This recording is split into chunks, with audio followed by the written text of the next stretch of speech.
This episode is being brought to you by the Debt Freedom Blueprint. It's our step-by-step roadmap to start the journey to financial freedom. You can learn the first steps we personally took to become debt-free and use our money to build generational wealth. You can go from worrying about your debt to gaining control and confidence in the area of money, and it's totally free. To get your copy, go to hisandhermoney.com/debt freedom blueprint.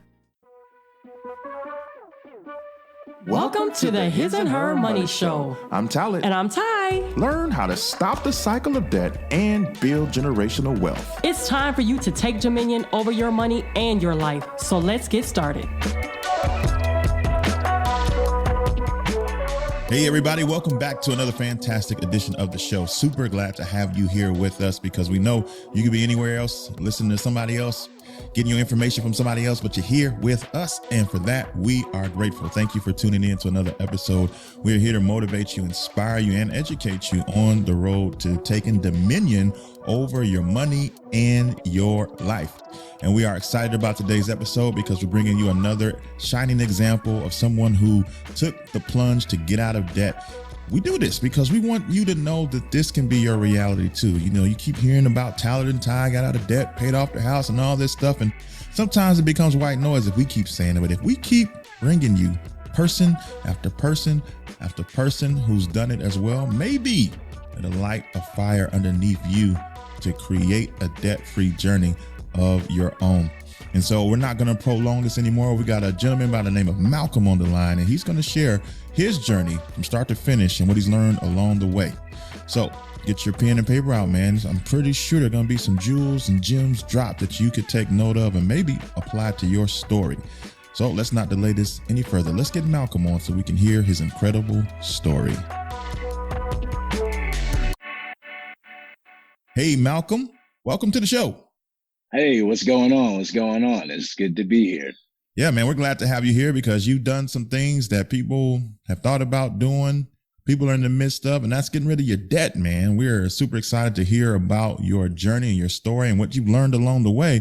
But before we get into that, man, some people are being introduced to you for the first time. So say hello to everybody that's tuned in and let them know what you're all about.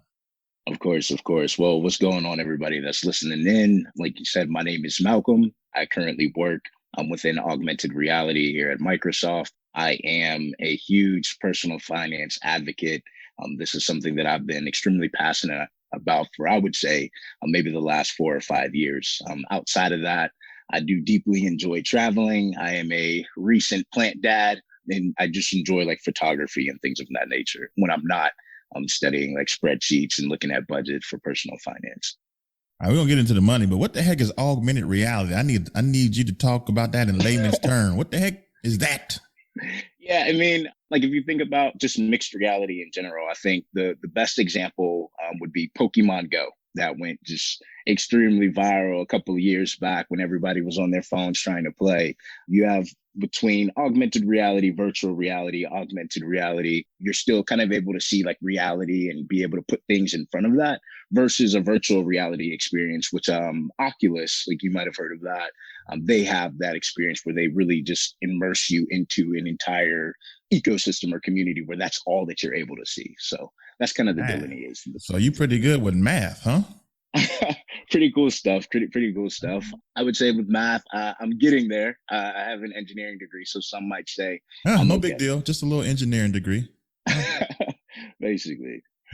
All right, that's pretty cool, man. So you said that you got into the nuts and bolts of personal finance maybe 4 or 5 years ago. What started you on that path? Because when I was your age, I'm pretty sure that I was thinking about everything but money except how to spend it. So what piqued your interest to learn financial literacy and how to handle your money better? What even started you on that path? For me, like I said, I studied engineering. And so I was in the midst of internship and co-op experiences while I was still in school. I did a co-op where one semester I was actually away from taking classes for about 6 months. And during that time, obviously, I wasn't around my friends. I wasn't able to kind of just hang out the way that I wanted to. And so being more immersed into like that, where I was working full time, I was starting to learn a little bit more about like my coworkers and what they had going on outside of obviously the job. And so that's when I started to hear about investing. And I'll never forget, I had one coworker who invested in GoPro. Like this was back in like 2016, and that was all that he ever talked about. And for me, I was just more curious what else was out there. Obviously, GoPro wasn't the only thing that you could invest in. So just understanding more of what the stock market looked like, what it looks like to kind of get involved in real estate, understanding the debt that I was currently accumulating at that time. I was still in school, and starting to tie all of those things to the bigger picture. That was kind of how everything, I guess, spiraled into me just learning about it. So what type of debt did you get to? What was your peak at the point where you began your journey of realizing that you needed to get it out of your life? Yeah, so the peak for me, I had $92,000 in student loans. And then I also had at that time, I want to say it was a $7,000 car loan. And so all in all, almost about $100,000 in debt. Wow. And so did that number scare you? Like when you took the time to calculate it, what was your response when you realized where you stood? It was tough. It was tough. I remember at the time, it was my last semester right before I was getting ready to graduate. At this point, I had received a full-time offer. And so I was just trying to do the numbers on how much money would I actually be taking home. And as a part of that exercise, that's when I started to look back at, okay, how much am I actually going to have to put towards my car loan payment? How much am I going to have to put towards student loans? And so that's when I started to take a look at, this was how much I actually owed. And like I said, this was my last semester before I was getting ready to graduate. And so the years that I had done in undergrad up until this point, I don't want to say that I thought that school was free, but I just was not thinking about all of the numbers that were going into the days that I was spending on campus.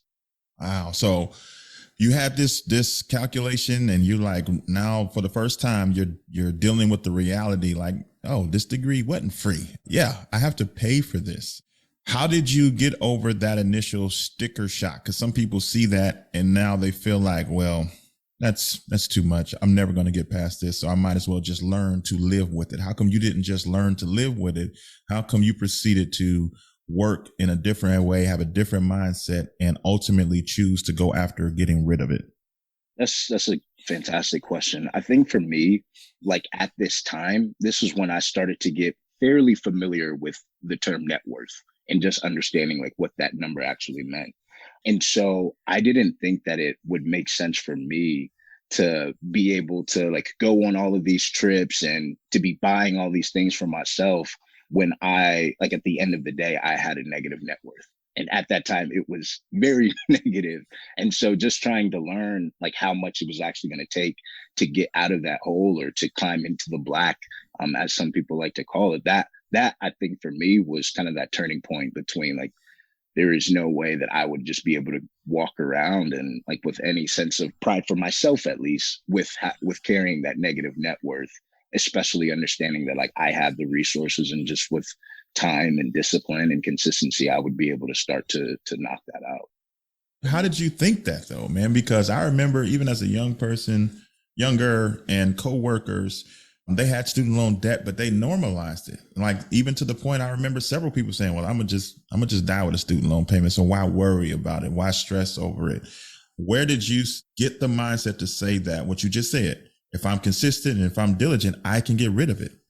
Yeah, I mean, I think that mindset, it wasn't something that I would say came overnight. Like when I saw the numbers, it was like, okay, this is where discipline has to come in. I think it was more of a muscle that I just like throughout the course of my life had been using, whether that was when I played sports growing up, taking an engineering degree. Like obviously that's not like easy things to do. And so then from a mindset perspective, taking that same philosophy, if I was applying that to like my health, if I was applying that to being an athlete, to being a student, then it was like, okay, I'm becoming a real adult now. How do I start to apply that same philosophy with my own career and my finances?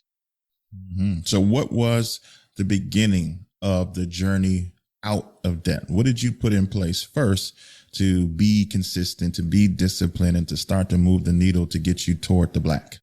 I think at that time, I started to think a little bit more hypothetically, right? Like, how can I put stretch goals in front of me? And so at that point, I had basically decided what would it look like if I wanted to pay this off in 5 years, right? Like, so going on Google, going on the internet, trying to find like debt payoff calculators. How much would this cost? Like with the principal payment, again, that that student loans was $92,000. So if I apply X amount to this every single month, what would that look like? If I applied X extra that then applies to the interest, and understanding the two, just playing with like calculators and numbers. And I basically got to a point where I was like, this is how much money I would have to put towards this every single month if I wanted to be able to do that in 5 years. And if I wanted to do that any faster than that, then I would need to apply an additional amount. And so going through that exercise, I think was really in like to your question, it's really just developing that plan that says, this is what I'm going to do. And this is how I plan on sticking to that. Did you decide that you were going to attack the car first, the student loans first? Was the student loans broken up into like multiple loans, or was this one big loan? So great question. I did end up taking care of the car first, just because like I said, it was between like $6,000 and $7,000. But for the student loans, I actually had federal loans and I had private loans. And so what I thought made the most sense at the time, I don't know what blog or podcast I had read, I thought that it made more sense to consolidate the two. More specifically being that because my private student loans, as anyone could imagine, had a much higher interest rate than my federal student loans. And so when I was able to consolidate the two, I was able to get a reduced interest rate. And so just taking a step back, like once I first took care of the car loan, then I consolidated my federal, my private loans. And this was all maybe 2 months after I had graduated. So I was still within that grace period of having to actually pay the student loans back, where I was kind of able to kind of sit down and put and map out this plan for how much money that I would put towards the debt. And then on top of that, like to your question, understanding like how I was going to actually do that. All right. So you're a math guy, engineer. You make projections and calculations all the time. So what went into your decision to consolidate? Because some people have student loans, federal or private, or a combination like you did, and they're wondering, should I refinance? Should I consolidate? Should I just stick with the way it is? So what type of projections went into your decision to ultimately consolidate? For me, my private loans were a lot more than my federal loans. And so I don't remember interest rates off the top of my head, but I could give you ballpark. I believe it was between like 4% for the federal loans. And then for my private loans through good old Sally Mae, that was maybe 9 to 11%. Right. And so when I was able to consolidate the two, my interest rate for that lump sum landed in between like 5 and 6%. Nice. So are there any recommendations as far as when people do their research? Because there are some scammy people out there when it comes to consolidation. How did you vet the organization that you ultimately decided with? So at the time, my company actually provided just like a list of resources and for people that were coming out of school. And so through that's when I learned about SoFi, who was actually who I ended up going through, and then just having to do the research behind that. And so my recommendation for folks, like obviously I would say like SoFi, and this is not sponsored or anything, like they were an awesome resource for me. But I think that there are just like a ton. I'll hold my head on saying a ton, like you said, because people are out here scamming, and I don't want anybody to get scammed. But obviously, like if it comes from a credible source, and then you take that extra step to say, okay, let me look through this, or do I know anybody else that has used it? I think that that's kind of your good bet for a green light. All right. So after you went through the process and you consolidated, are you able to make additional payments, accelerated payments without penalty? And that's how you were able to start to move the needle?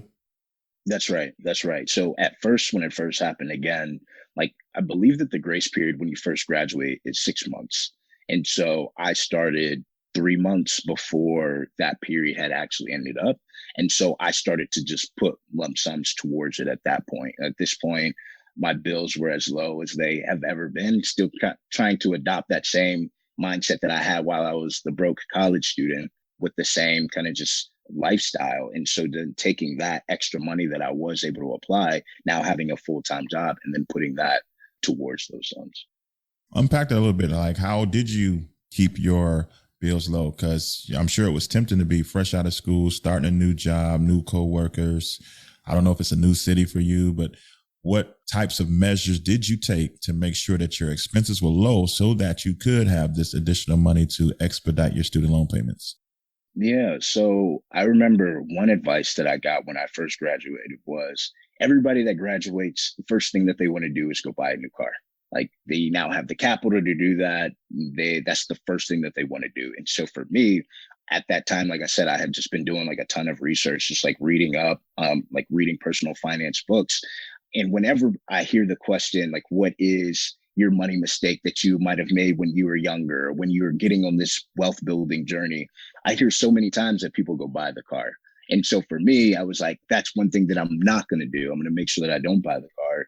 But even outside of that, like I was eating in the cafeteria when I was in school. And so when I first started my job, I just made sure that I had lunch prepared. I had lunch, dinner prepared. I'm a pretty process oriented guy. And so being able to have like that food that I was going to eat, like whether that was breakfast, lunch, or dinner, and understanding what that looked like for the week.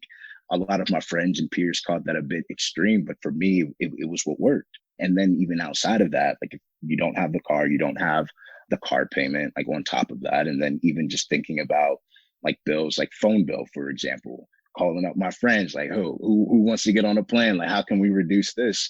I think on top of like the exercise of finding like where was my money going every single month, I think that one thing that was beneficial for me, and like one thing that I would advise for everyone, is not what that looks like on a monthly basis, but what does that look like over the year, right? Like if someone says, oh, this is going to be $15, then everybody's like, oh, it's just $15. Like, well, how does that hurt?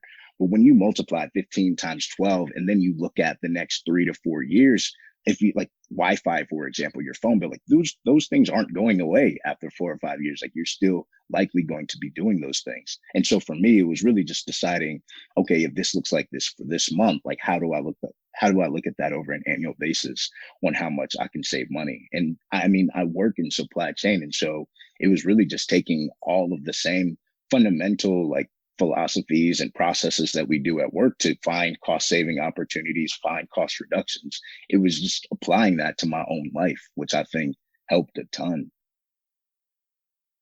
Investing has typically been complicated, time-consuming, and for many people, another reason to bite your nails. But for 500,000 investors who have accounts with M1 Finance like Ty and I do, investing is smarter, more automated, and easier than ever. With M1, you build your portfolio how you want. Plus, you get access to fractional shares and unlimited automation for free. We've been fans of M1 Finance for years now, and M1 Finance has only gotten better. This is probably why last year Investopedia named M1 the best for sophisticated investors and low cost. Their 500,000 investors probably reacted with a collective, yeah, you think? And with the recent addition of smart transfers, M1 is continuing to innovate by giving you tools that ensure money is flowing right where you want it. If you sign up soon, you'll get $30 to invest when you fund your account at hisandhermoney.com/M1 Finance. That's hisandhermoney.com/M1 Finance to sign up and get $30 today. Terms and conditions apply.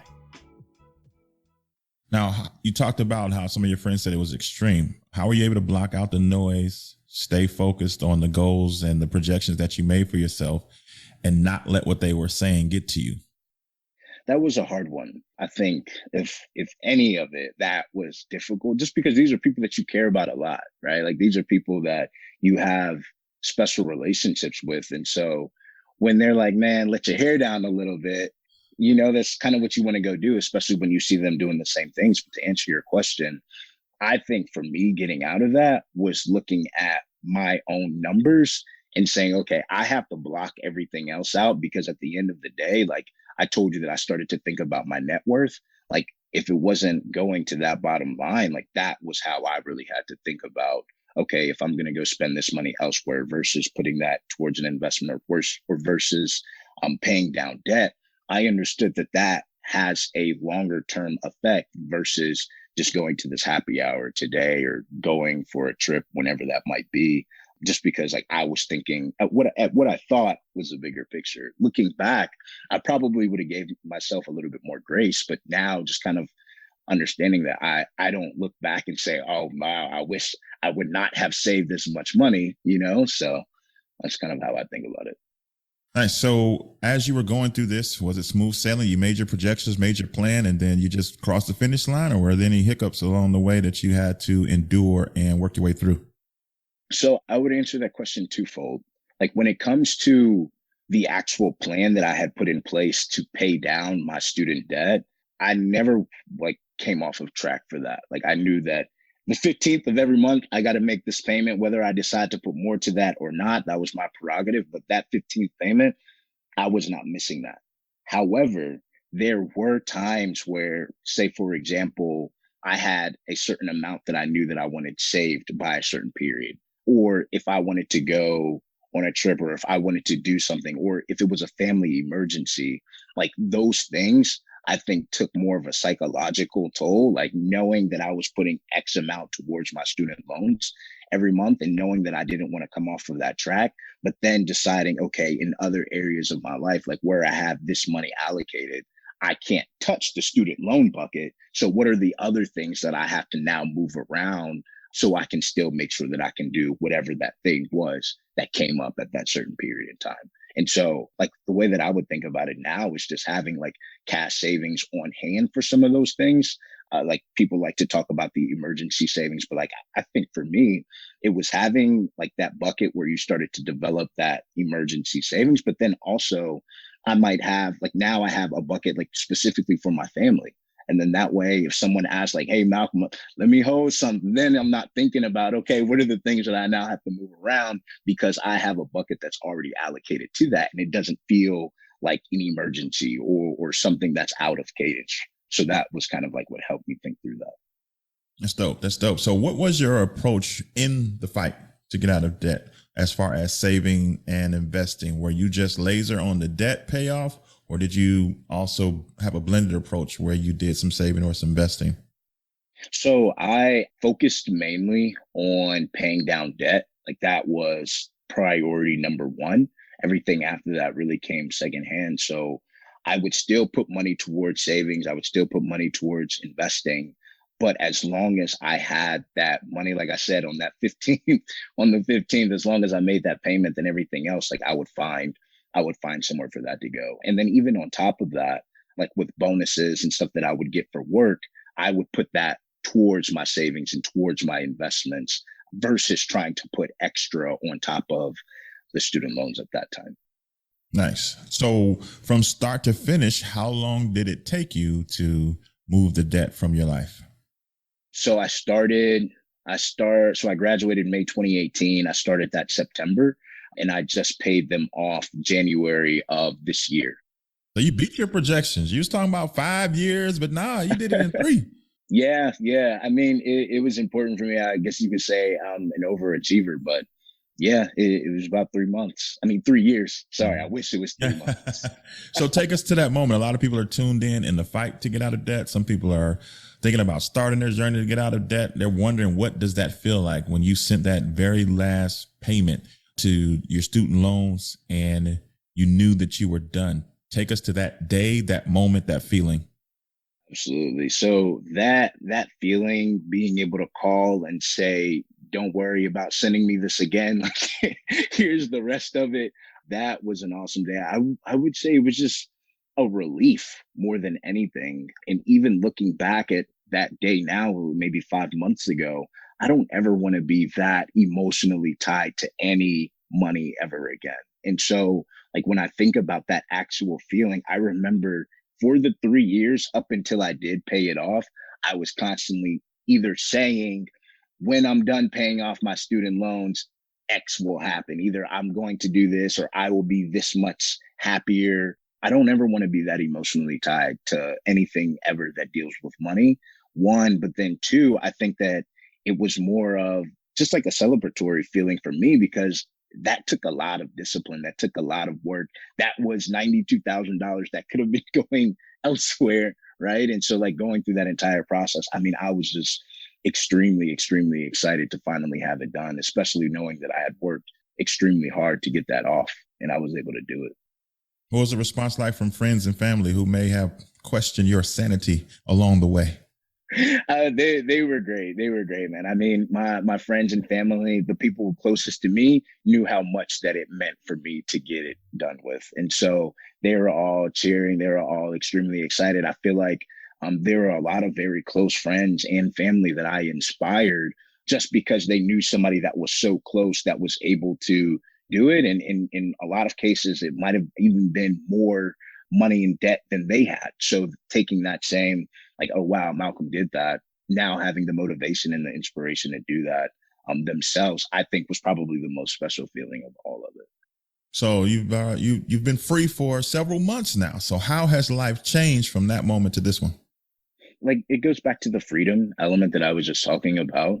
I would say now all of the money that I had been putting extra towards those student loans, I now just put towards investments. Now thinking about like all of the money that I have is mine. I don't have to worry about owing anybody anything else. And then just still keeping the same habits, right? Like if I was saying that I was able to find a cost effective and affordable lifestyle, now that I'm not paying those student loans, that doesn't mean that I now have to go find 3 or 4 other things that now take replacement of the money that I was putting towards those loans. And so habits is a really big thing that I think that has helped me the most now that I'm now done with it, just because I'm just now in that mindset of, okay, like I have to make sure that I'm taking care of this money. Nice. Now, you said along the way, you kept yourself engaged by learning. Are there any resources you would throw out there, books, shows, blogs that you would throw out there that definitely helped you stay motivated? I mean, aside from you guys' awesome podcast, I would say that there are a couple of books. I remember one was Your Money or Your Life by Vicki Robbins, I believe. And she talked, like, I think that was where I first started to think about net worth in a way that I had never thought of it before. The psychology of money is a big one. I realized that in 2016, when I started this whole journey of learning more just about wealth building, I had read Rich Dad, Poor Dad at the time, and that helped a ton. Now, looking back, I see how many other people that book has either like kickstarted an idea or thought about it in a different way. So I would also encourage that one as something that would be strong to read. You mentioned that this journey for you started with a hard look at the term net worth. And there was a report that recently came out called The Economic State of Black America. And it said that 7.3 million Black households have a net worth of $10,000 or less. Being that this journey started with you with a real emphasis on net worth, what would you say to people that may find themselves in that number, in that category, as to why they should take this serious? I think it's extremely important. And that is a astounding statistic I saw when you guys had posted that earlier. I think that our community focuses a lot on like a credit score, for example, but I think that neither of those are mutually exclusive. I think that if you think of them and you focus on both your credit score and your net worth because they have equal importance, I think for me, big decisions that you want to make. Like I know, like even looking at buying a house, they ask for that debt to income ratio and just understanding like how much money do you owe other people. I know another thing that factored into that decision as far as like just thinking about net worth is if I were to die tomorrow, obviously we all talk about life insurance and making sure that you have protocol that's kind of in place for you. But I didn't want my family, I didn't want anybody else to have to worry about any other debt for me versus like just positive cash flow going towards them.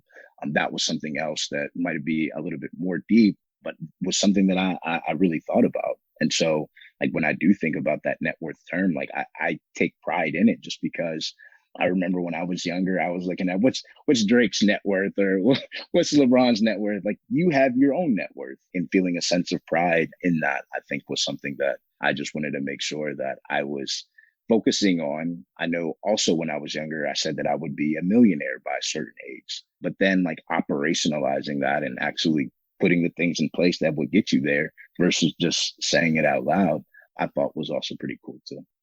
So that leads me to my next question. What's the future hold? What's your next set of goals that you're striving for? I mean, right now, I think about this question a lot. And I feel like with my generation, our generation, like we're constantly looking at, okay, this person accomplished this person accomplished that. I feel like for me right now, I really want to focus a lot on my career. I talked earlier about augmented reality, just getting a lot more familiar with that space, continuing to learn about it. I did start a nonprofit, the Dreamers Creative Foundation, where I'm providing like equal opportunity for people who don't necessarily have engineering backgrounds, or they could, but still being able to provide a certain level of support economically and like through a mentorship pillar to be able to give back to people. And so those two things, I would say, from just like helping other people, like there's no way that I've been able to accomplish this. There's no way that I've been able to learn all of these things without being able to reach back and teach someone else. But then at the same time, also recognizing that I'm young. There's still a lot more discipline that has to go into some of these years before I can sit back on the yacht the way that I want to. So just focusing on my career, I think is something else that I'm pretty heads down with right now. So if somebody has maybe somebody in their life that maybe could benefit from your organization, can you unpack it a little bit? Who's a good candidate and how they can get in touch? Absolutely. Absolutely. So you can get in touch through tdcf.org. Again, that's the Dreamers Creative Foundation. As far as kind of like that target individual, like there is one beautiful thing about TDCF, like we're not looking for a certain age. I've also been extremely clear with my communication, like with my team throughout the organization, that you don't have to be in school. Like I understand, like there's so many scholarships and support for people who are actually in school, but I think that there's another like very, very special community of people who don't want to go to school. And I don't think that excludes them from being able to receive support as well. So I think like as far as like the actual target, like I'm looking a lot for creatives, people who are in whatever space. Like you could be saying, hey, Malcolm, I want to be on a TV show, or you want to be a scuba diver instructor. I think it's just really important that with that dream or whatever that you have, you shouldn't have to worry about how you're going to get the money to be able to funnel that. And so that's kind of why I really wanted to start the Dreamers Creative Foundation, so I could be able to provide people that level of support. Yeah, well, that's dope. So, I mean, as we close out, there might be somebody listening on the cusp of getting out of debt, but they're going back and forth. They don't know, you know, based on their situation, if they can do what you did. Like they're super happy for you and you were able to accomplish your goals, but they're wondering if they have what it takes to make it their reality. What would be your words of encouragement to that person?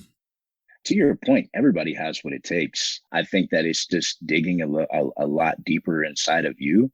There's so much information out in the world right now between like shows and interviews and books.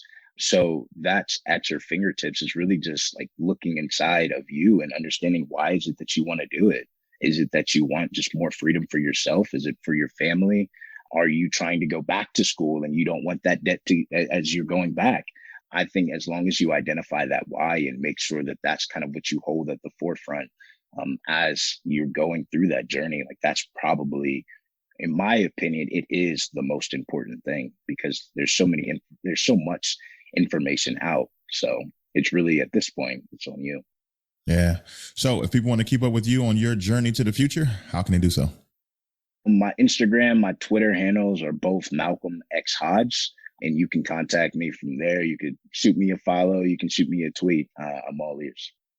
Nice. We appreciate you, man, for taking time to be able to share your story and let people into your world and your journey and how you're able to accomplish debt freedom, man. Almost $100,000 in 3 years, man. That is nothing short of amazing. So salute to you and thank you for your willingness to share this with our audience today. Sincerely appreciate it. Thank you, guys. Well, there you have it, ladies and gentlemen, another shining example of what can happen with a little bit of dedication, a little bit of hard work. You too can accomplish what most people say can't be accomplished. You can be debt free. Malcolm did it. We did it. And we believe that you can do it too. Don't forget, we have like literally hundreds of stories just like this one over at our website, hisandhermoney.com. That's all we got for this time, guys. Until next time. Peace. Thanks for tuning in to the His and Her Money Show. For more information, be sure to visit us at hisandhermoney.com, because it's time for you to take dominion.